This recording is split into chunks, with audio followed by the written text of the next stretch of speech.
Hey guys, this is Ordon Gaming. This is going to be another Raid Shadow Legends video. But this is not just a simple one. We have the man, the myth, the legend, Hell Hades here with us today. How are you doing, Hell Hades? I'm doing well. Thanks for having me on, man. It's going to be fun. Thank you for joining. It's really an honor. Like for most of you that don't know that watch my YouTube or my Twitch, part of the reason why I'm doing what I'm doing today is because of Hell Hades. I was watching you on Twitch. I wrote to you a DM like, okay, I want to start to do this. How do I do it? And you were kind enough you were kind enough to answer to me, and here we are today. So it's kind of like, in a funny way, like I said, fanboy moment. It's a dream come true to have a collab with you. Awesome, man. Awesome. So thank you for being on the channel. So guys, today what we're going to be talking about, we already have the part 1 on Hell Hades channel where we talked about top 10 most used epics, so make sure go check it out. I'm gonna have it in the description and in the pinned comment. And then today we're gonna be talking on my channel, we're gonna be talking about the top 10 most underrated champions for the sake of Hydra. So Hydra's already been out for what, like 1 year already? Yeah, something like that. And I still feel like there's so many champions that people don't use, even though they're really amazing for the sake of Hydra. And I felt like this would be definitely a good video to make and talk about. So, you know what? Since you are the guest here, do you want to start off? Yeah, sure. And I would say as well, like when Hydra first came out, I didn't really enjoy it. I think those couple of changes they made, where they made us able to control the head of decay. Yeah. And they kind of like scaled back some of the early level stuff a bit. I actually feel like it's fun content now. I feel like if they'd started like that, it would have had a much better press than what it's got right now. But yeah, some of these champions hopefully can help, like in terms of people get involved. That's what I'd say. I hated it for the first 7-8 months, honestly, because if you don't know what you're doing, that's what it becomes annoying. But the more we learn about it, and like you said, the changes that they did made it a little bit more enjoyable, and we're finding more and more teams to actually be able to tackle Hydra. Yeah. So I guess for my first one now, I'm going to go into the Barbarians.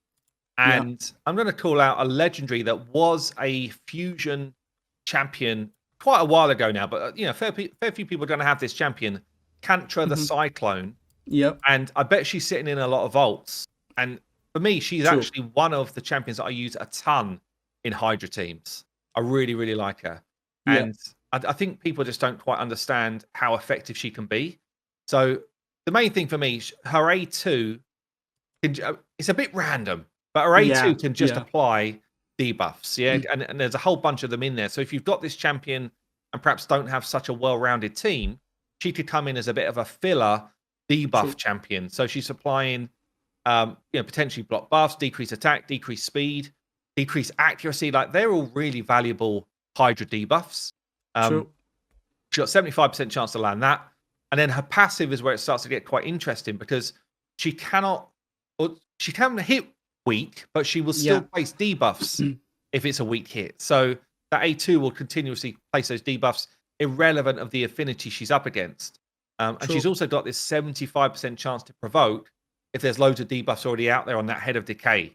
So exactly, I almost exclusively use her as my provoke champion or one of two in a team. Like her and a Husk pretty much get the job done, 99% of the time. Her A1's actually not terrible either. She's got a chance to steal a buff. It's a steal the buff rather than just remove it. So, yeah, I just feel like she's underrated and underused, but actually a really good champ.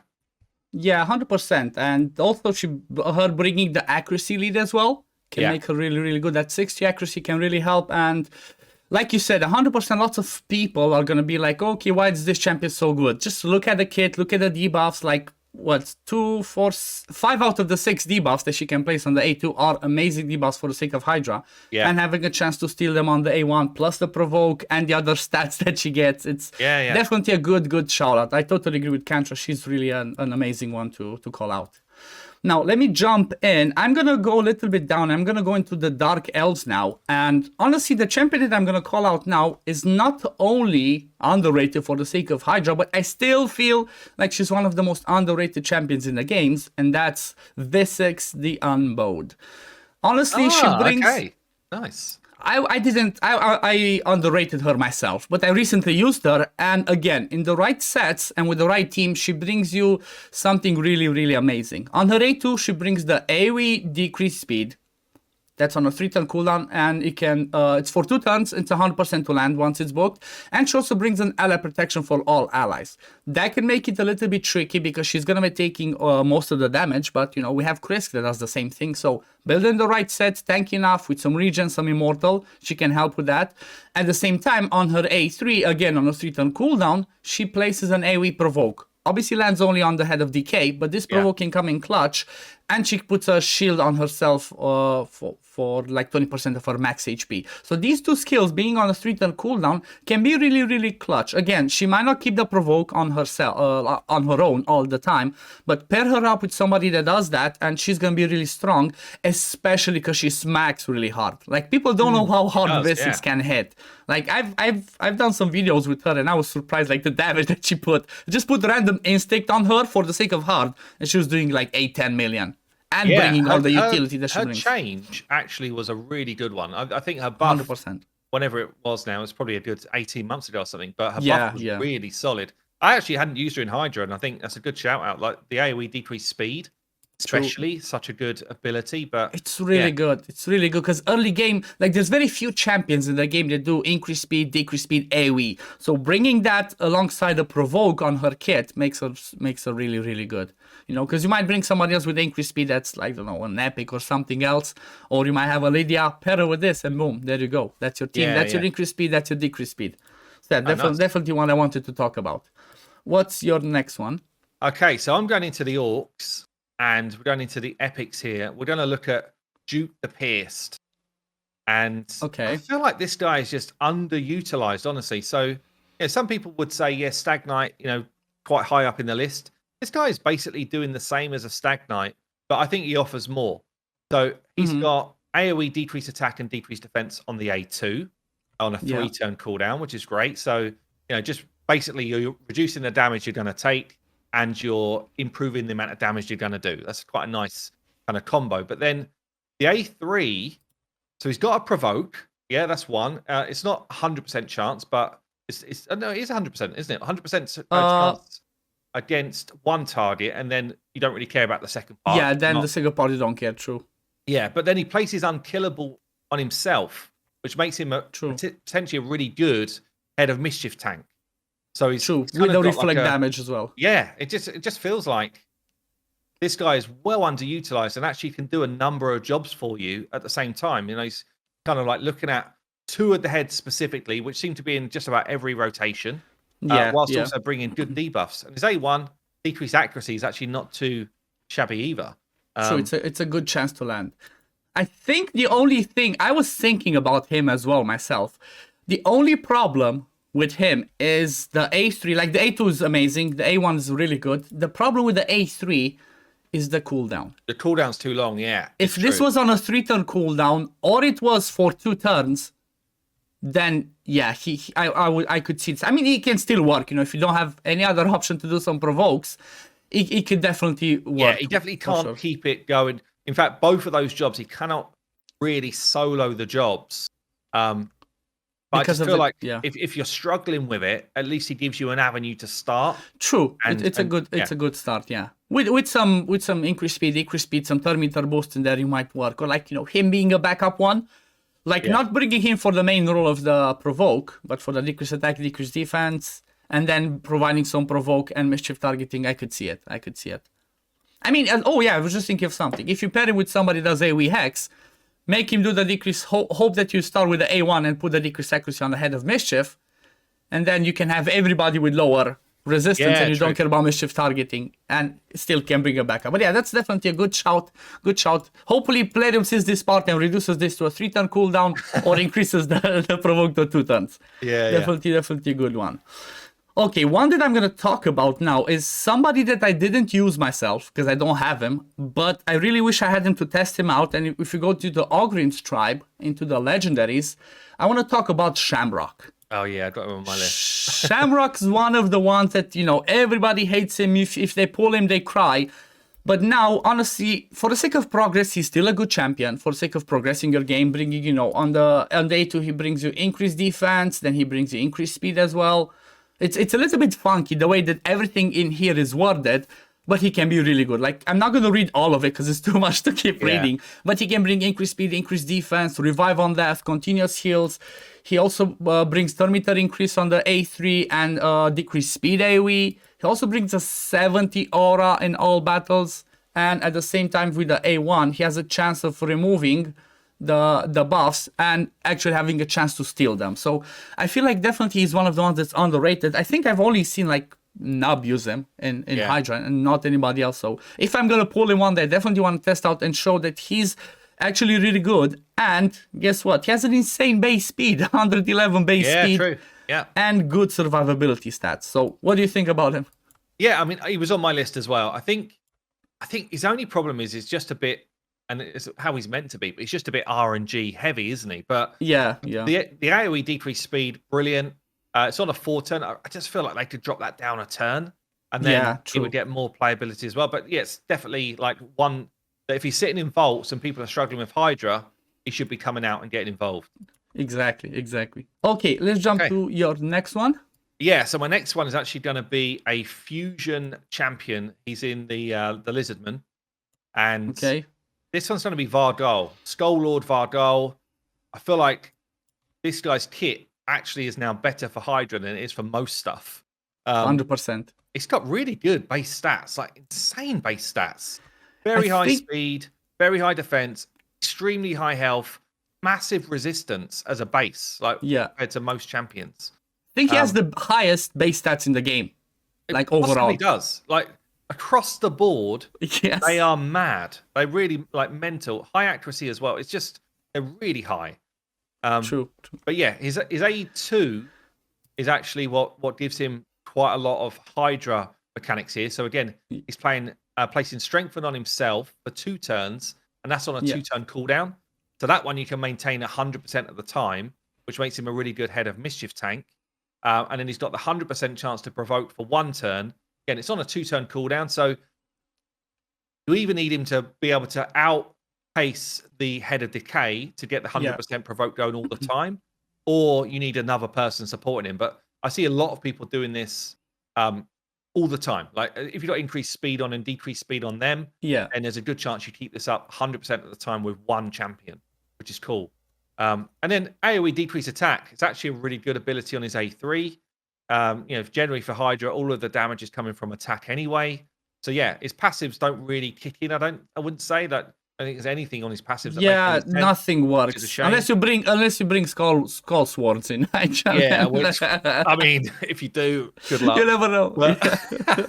There might be something out there. Like if bring a skull sword because he puts 2 buffs on himself, he might be a mischief target. Always dying. He revives and go again. True. It might be. God. But yeah, I feel like he's underutilized, and Hydra has actually come out and probably been his best spot, I think. Yeah, he definitely made him like skyrocket in the ranks, especially because that provoke is a place. Like it doesn't matter affinity. Some other people might have problem with affinity, but him, because he's a place, like you don't care. It's definitely good shout and definitely good champion. And the A1 is really fun. That one can keep going. He never stops. Yeah, definitely. When he gets multiple hits down, it's I've seen him hit like 16 times. Like when Ivy was testing, like he keep going. Then I was like, stop already! You're gonna fall. You're gonna break your arm. Relax. Yeah. Oh man.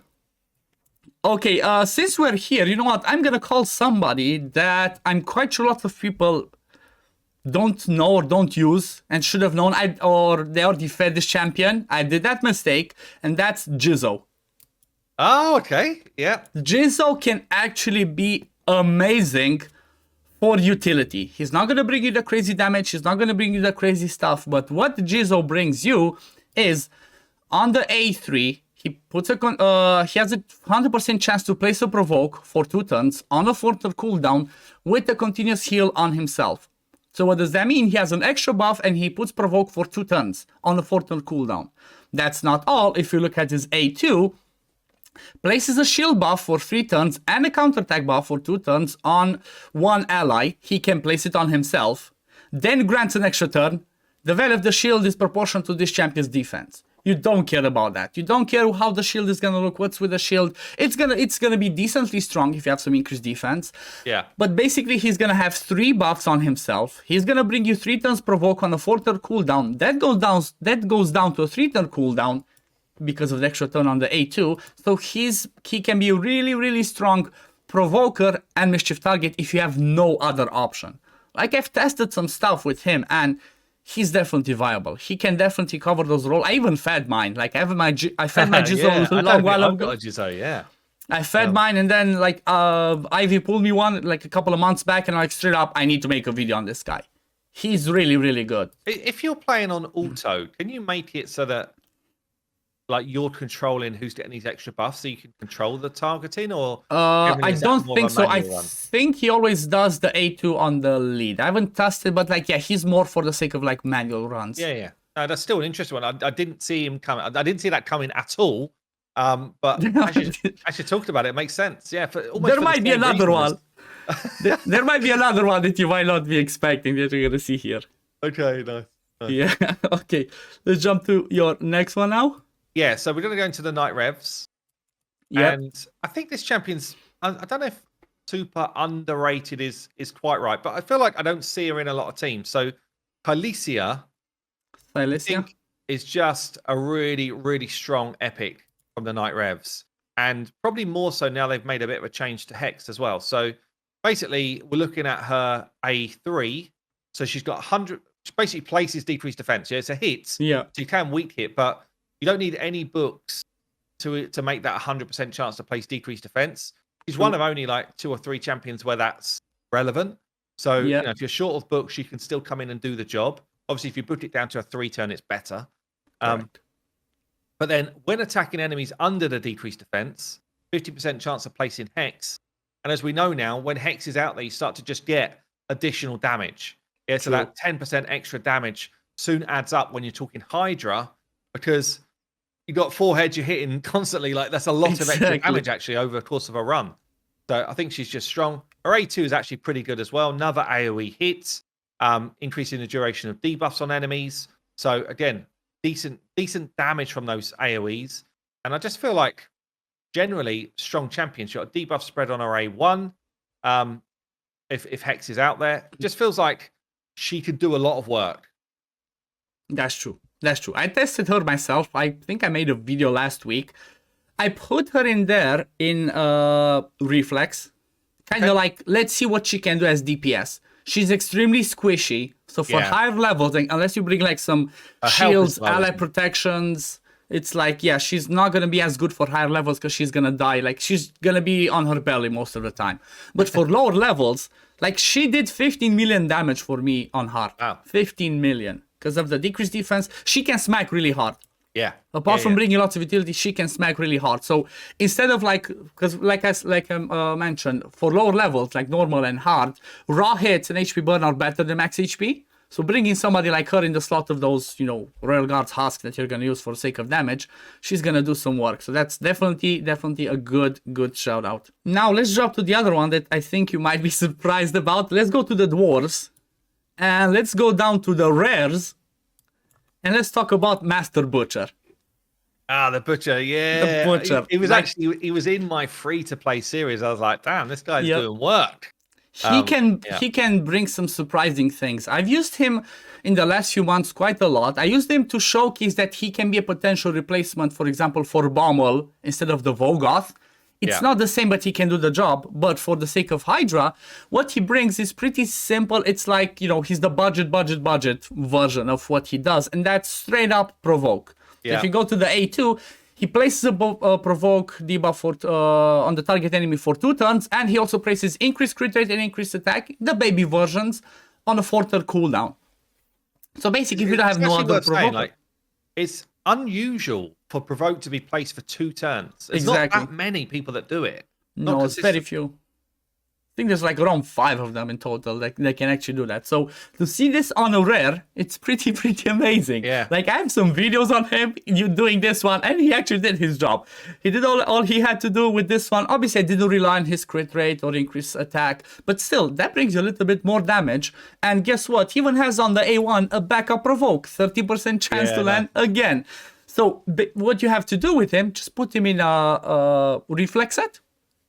And just, that's all you care he's gonna do. Put him in reflex set and do that. Or if you think that he's gonna be able to keep that enough, he can be put in a Guardian set, for example. Put him in a Guardian set, he soaks up most of the damage, and then with the increased speed on you and decreased speed on them, he might be able to keep it up the whole time. And, you know, I definitely feel like he's underrated. It's understandable, because he's a rare, but still he can get the job done. With the passive is, unfortunately, he cannot heal when you get hit by bosses, the first one. The only one that can help is the second one's, like, well, that's revives a nice random passive, though. The second one's actually big, like a full HP revive when someone goes down on a 5 turn is quite long, but actually that could be quite clutch in Hydra because, you know, it might be one person that's going down. So I actually think that's pretty decent passive. Yeah, and paired up with the Guardian set that I mentioned, he might die, and, you know, there might be somebody else who have Squishy, he might revive that one as well. So I definitely feel like he's good. And the base speed is pretty, for a rare, 100 speed. That's definitely not bad. Yeah. And 18,000 HP. So I'm definitely thinking like, yep, he's somebody that it's worth mentioning so people know, especially early stages, like I said. Yeah, nice. Especially if you fed your Jizzle. Exactly.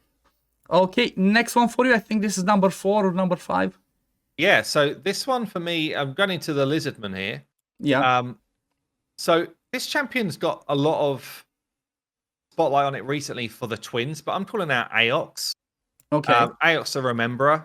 I just feel like this champion in general is very underutilized. I think it's actually a really, really strong epic. So good base stats, good defense and good health to stay alive. We've got a pretty decent heal on the A2. So 10% of their max HP heal, plus extra heals depending on the amount of debuffs on a target. And in some of them, when you got like the poison head up, and you've got like, you know, several debuffs on you, that can actually be a decent heal on a 3 turn. And then the A3 as well, an AoE decrease attack, or crit rate. This is the thing I don't love. It's either or. I wish it was kind of just like a set in stone, but actually the decrease attack part of this can be really useful to keep the damage down. But yeah, I really like his passive. So basically a chance to increase the duration of random debuffs when attacked once per hit.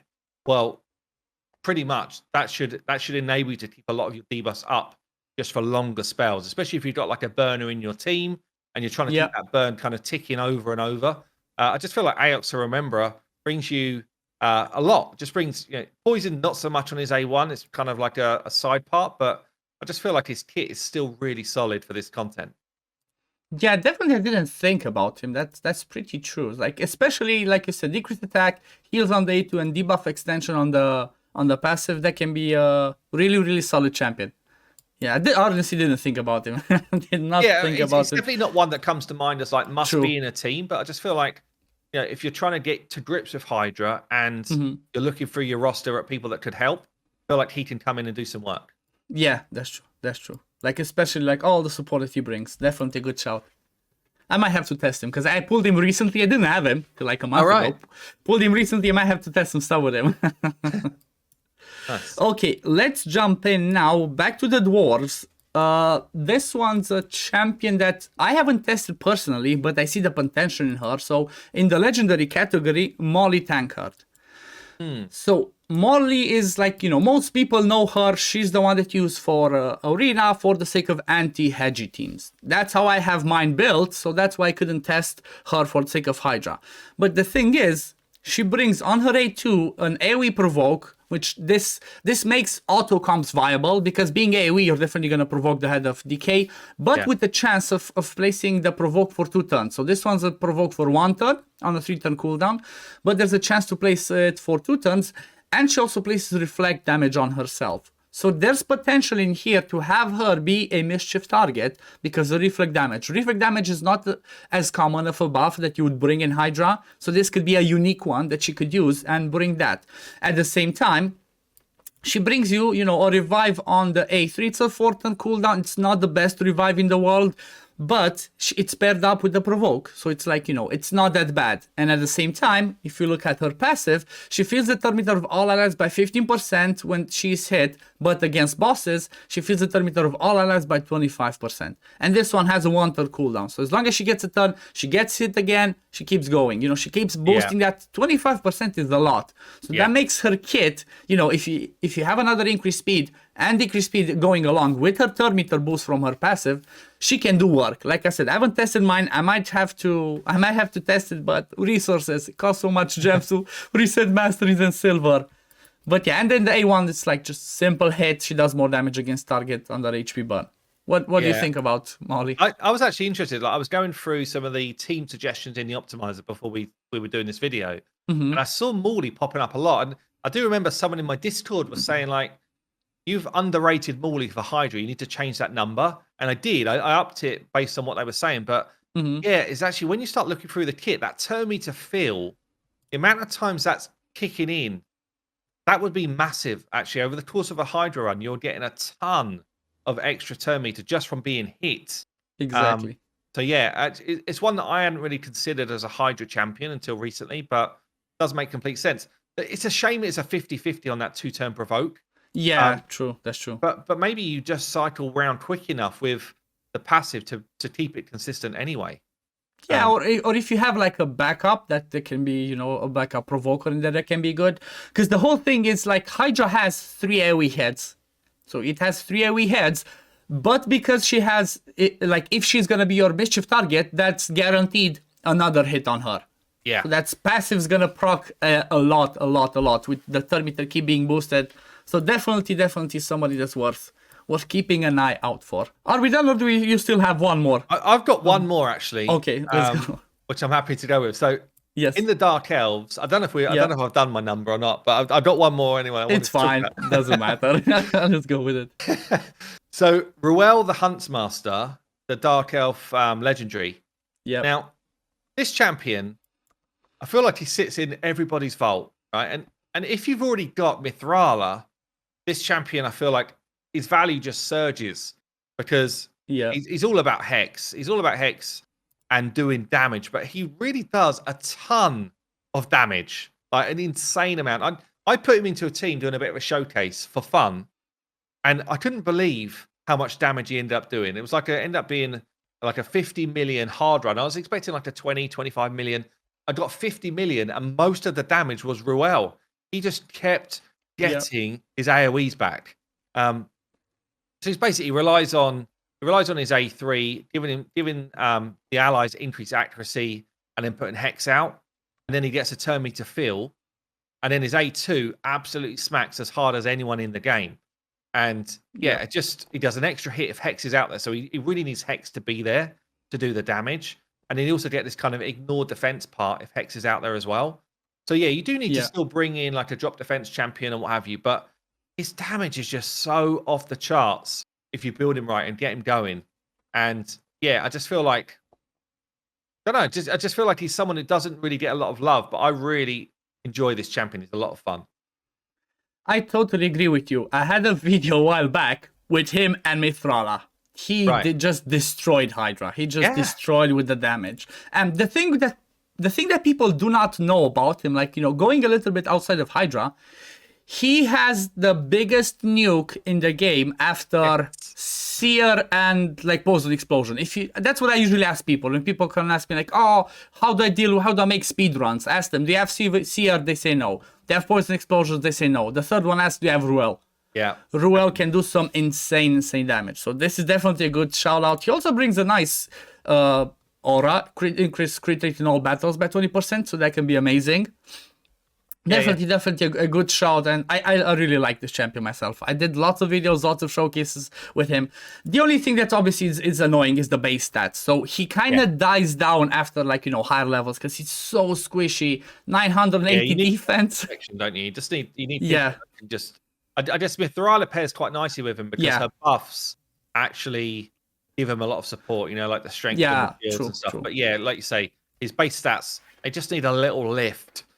Yeah, just give him another like 3k HP, another like I don't know 100 200 defense, and he's fine.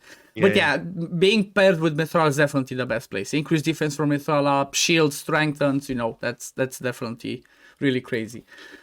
Let me call one more since we're at it. I was in between, just like a quick honorable mention. First of all, for Arbiter, I feel like people underrate Arbiter for the sake of Hydra. She brings a ton of turn meter boost. She brings heals. She brings increased attack.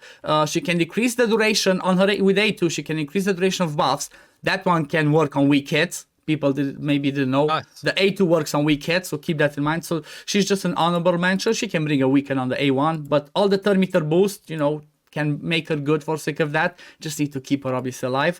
But the one that I want to mention that's definitely underrated, I don't have him myself because I didn't play the game when he was out. If you go into the Skinwalkers, War Chief. So he's the one-man job. All he has to do is do the A2. He provokes the head of DK for 3 turns. That's it. You don't care about giving him. Then he has a cup of tea. He's like that. Yeah, exactly. I'll be back in a minute. Yeah, tell me, I need to do my A2 again. Okay, plop, let me do it again. Yeah. That's all. He's a one-man, like I said, one-trick pony again. That's all he does. He also has a chance to do it on the A1. So honestly, this champion, you don't even need books on him. He requires a ton of books, like 6 books on the A2, 5 books on the A1. I wouldn't waste books on him. Just make him be your provoker. That's his only job. Maybe give him a, give him a guardian again so he soaks up some of the damage. Yeah. And that's it. That's He's actually all got you need to do. insanely high stats as well, isn't he? His base stats are very good. Yeah, almost 1900 HP, 1460 defense, good speed, 102. Yeah. So definitely somebody that's, maybe people don't like him because he's, he used to be the worst champion in the game, or like top 10 worst champions in the game. But for Hydra. Did you play the game when he was actually really good for Clan Boss? Were you playing then? Oh, no. They changed his passive, they changed the way Reflect works. And for a period of time, it literally just reflected an insane amount of damage. Okay. And he would hit, he would be a top damage dealer for Clan Boss. It's just such a shame that it now sucks for the kind of Reflect part, because that was actually a ton of fun. And I think if they changed that again, he would be useful all over the place. That's true. But yeah, it's definitely, I've actually got him recently and maybe I'll try him out. Yeah, he can do, the thing is, if you don't have better provokers, just like I mentioned the other one, just like I mentioned Jizzo, like I mentioned Master Butcher, if you're desperate for provokers, they're good. I was using Jizzo and Master Butcher in my teams. I used, for example, Master Butcher in my Brutal team. I didn't have a better provoker. My best one was Solus, and that's it. But yeah, I feel like, he only does this. He should still get a rework, in my opinion. He definitely deserves a little bit more. He's, I don't know, give him an aura or something, or switch up the pass. Give him something. At least he has a place, like in Hydra, but still, it's not good enough for a legendary to just be like, okay, I can provoke, and that's it. Just what? Magma and Hydra. But yeah, I think this is gonna be it for our list. But yeah, thank you for joining me. Do you want to mention anything on the way out? No, just thanks for having me on. It's been a blast, and I guess feel free to come and watch our first video on my channel where we talk about the best epics. Definitely, I'm gonna have that pinned in the description and in the pinned comment. Again, it was an honor. Thank you very much for joining me on the channel, Hail Hades.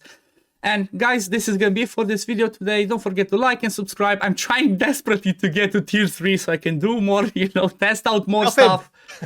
Help me! I need to test out more stuff. My silver dies too fast. But yeah, this is gonna be it for the video. Thank you for watching, and see you in the next one. Peace, love, take care everyone. Bye guys.